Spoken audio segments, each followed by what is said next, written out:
page here. Close to eclipse action. Moon's currently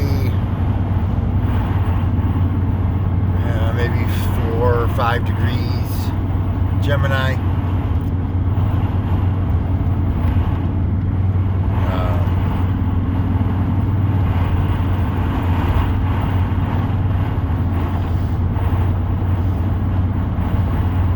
guess the sun is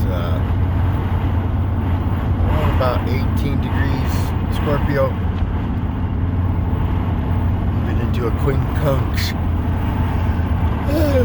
Tomorrow.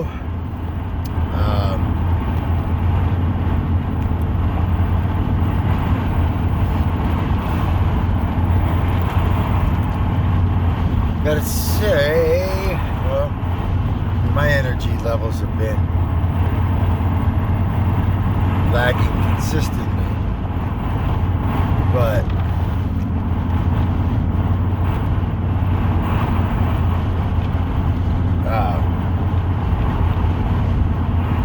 I was contemplating on going to the gym the day of the full moon.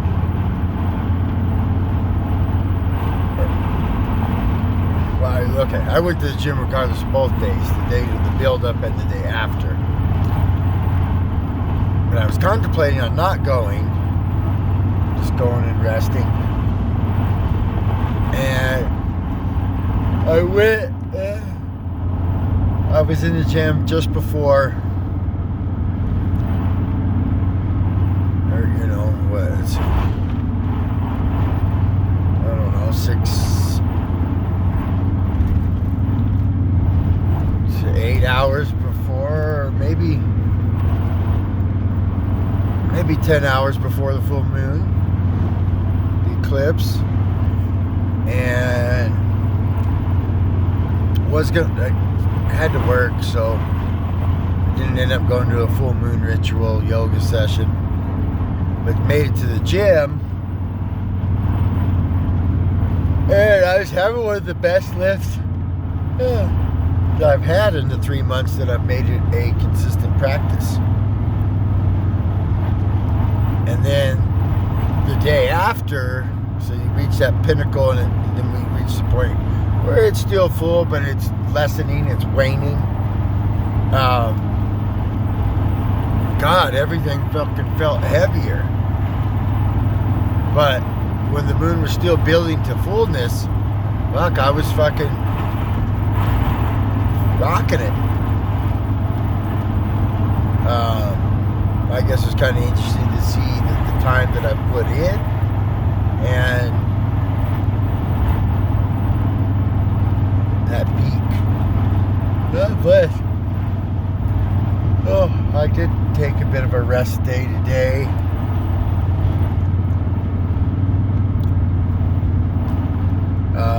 Super windy. So after the full moon, so obviously this full moon was full conjunct Uranus, 16 degrees Taurus.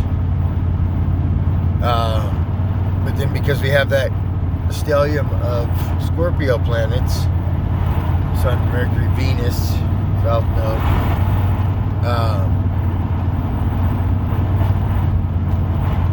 they've all been kind of one by one opposing Uranus since that full moon. And so we had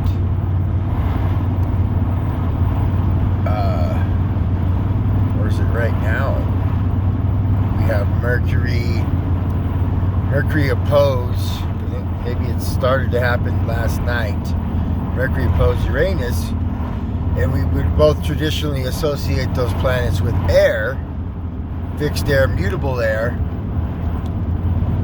And then subsequently, right when that opposition happened, we had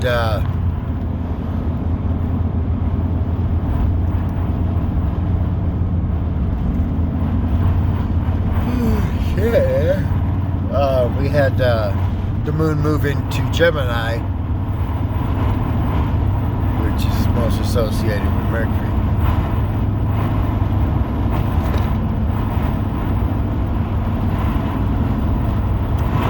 that note,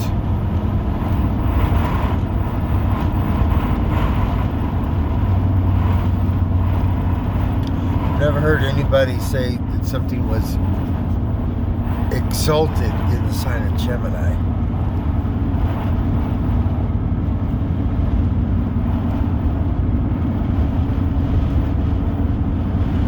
As they say, the third house is where the moon may have its most joy. Interesting.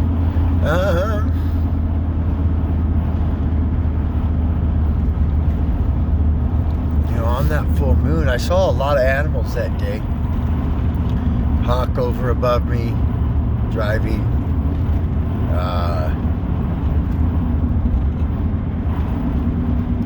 What else? One of the more neater ones was when I was leaving. There was a big old bull elk like soaking in the moon on the side of the road. And then I had a rabbit racing me. Hoping he wasn't going to dart underneath my truck and get hit, and he didn't. And I think there was some other significant wildlife. Sorry, I got a highway patrol here, so I don't know. State trooper. All right, now we do. On that Raider news, since Mars went retrograde, the Raiders have not won a game. Because the quarterback is an Aries, and his Mars is in Gemini. So we kind of see a double shitty alignment for him on that.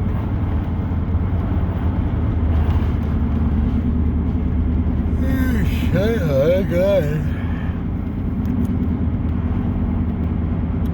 Well, as usual, I hope my video therapy brings you greater understanding of how this experience of living works.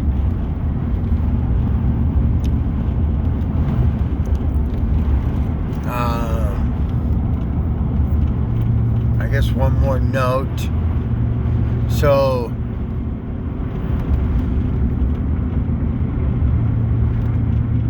I was bringing this example to my friend Lee, who's a Scorpio rising Sagittarius, who's a Leo moon.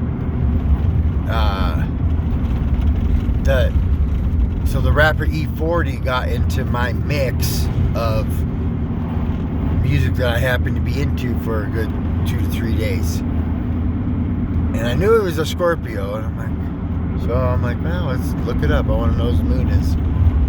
Turns out he's a Taurus moon. So it was like right around the time that the moon went into Taurus, he was in my spectrum of listening. Notice what you notice. We dance to it, whether you're aware of it or not. Start at it.